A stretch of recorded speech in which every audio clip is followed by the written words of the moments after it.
Hey guys, while many of us have been warned against the dangers of indulging in sin, we almost never hear about the sin of indulgence.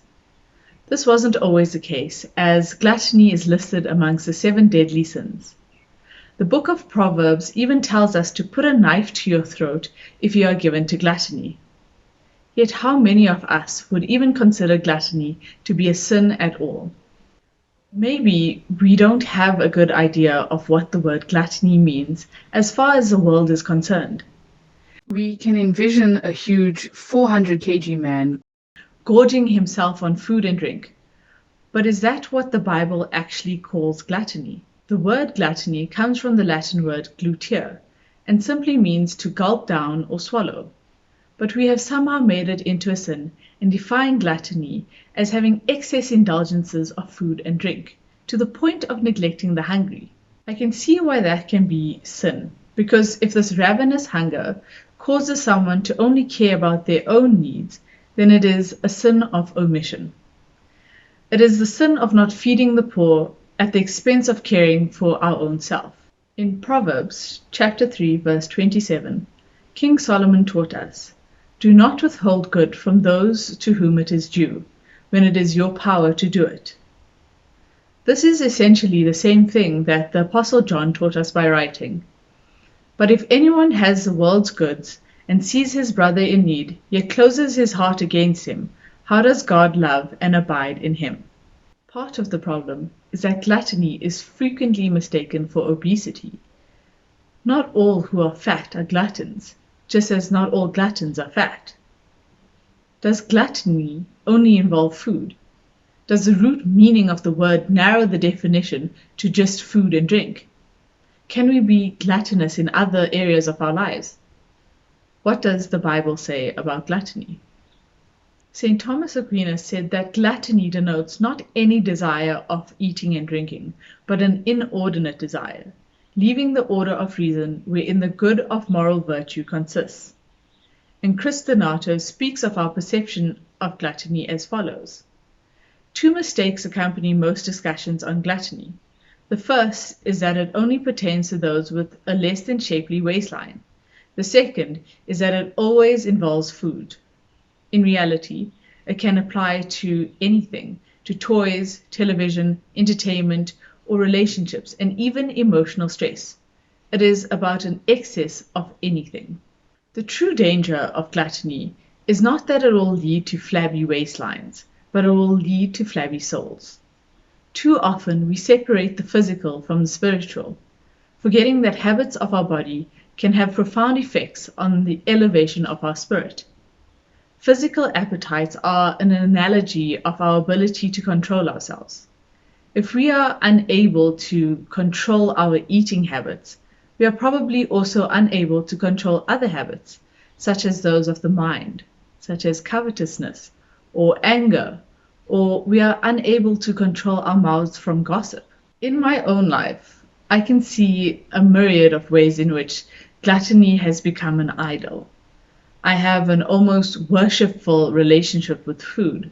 I eat when I'm in between meals, I eat when I'm in the car, I eat when I'm bored, I eat when I'm restless, when I'm frustrated, when I'm watching TV, when I'm on the computer. I eat constantly for no other reason than that I can eat almost any time I want for any or no reason at all. But I also starve my soul by other forms of overconsumption, such as emotional stress. Gluttony is more than just consuming food and drink. If a person constantly indulges all the time, and to the neglect of those who have little or nothing, then it is known as a sin.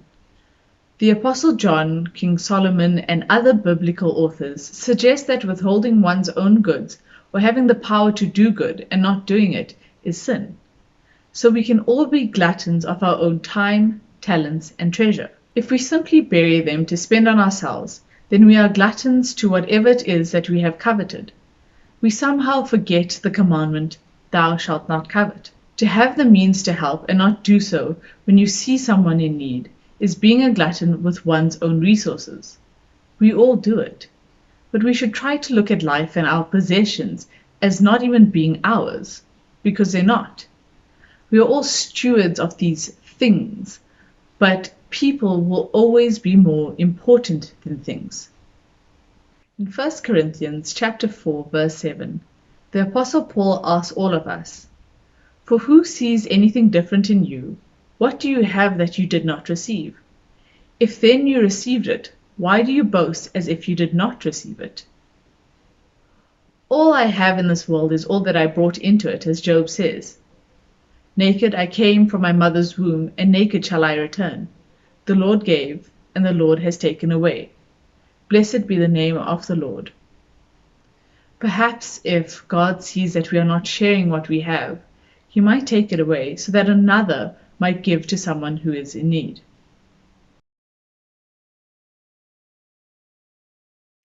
I can be gluttonous and still not be 400 kgs. Because it is more an issue of the heart than it is of the appetite.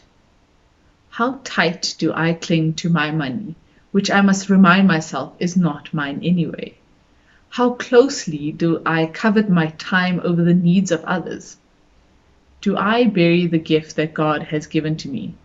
What needs do I intentionally turn a blind eye to? To understand gluttony is to understand the human heart. Kanye spoke to us about the sin of greed, and gluttony closely relates to this as it is linked to idolatry and covetousness, as we see in Philippians chapter 3 verse 19 and 1 Corinthians chapter 10 verse 7. We know that we are covetous.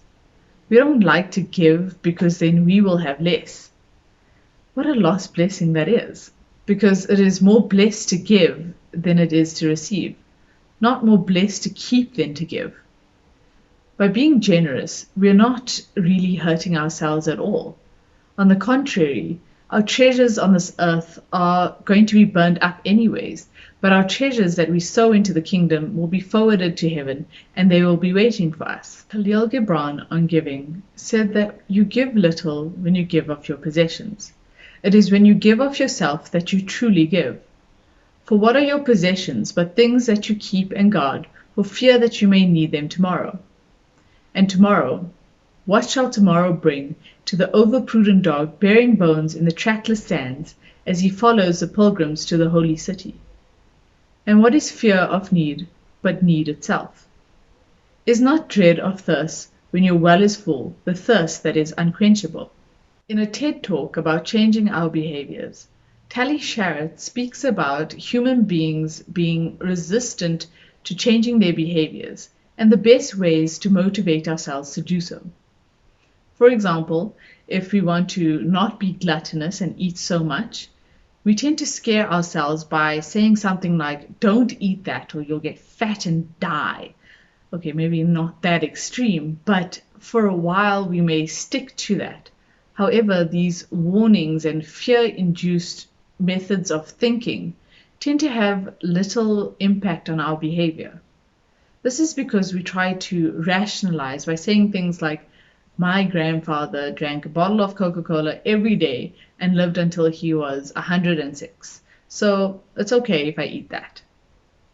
Or we just bury our heads in the sand and do whatever we want because we don't see the damage it causes immediately. So Tali says, to positively change our behavior, we shouldn't induce fear, but rather work with a positive image that we're happy with, because as humans, a sense of control is important. So how does a change in behavior relate to a solution to gluttony? I spoke about the effect that gluttony has on us, and it's easy to put these effects down to fear-induced ways of thinking, and so little will be done to change our gluttonous ways. Instead, we should work with the positive ways of gorging.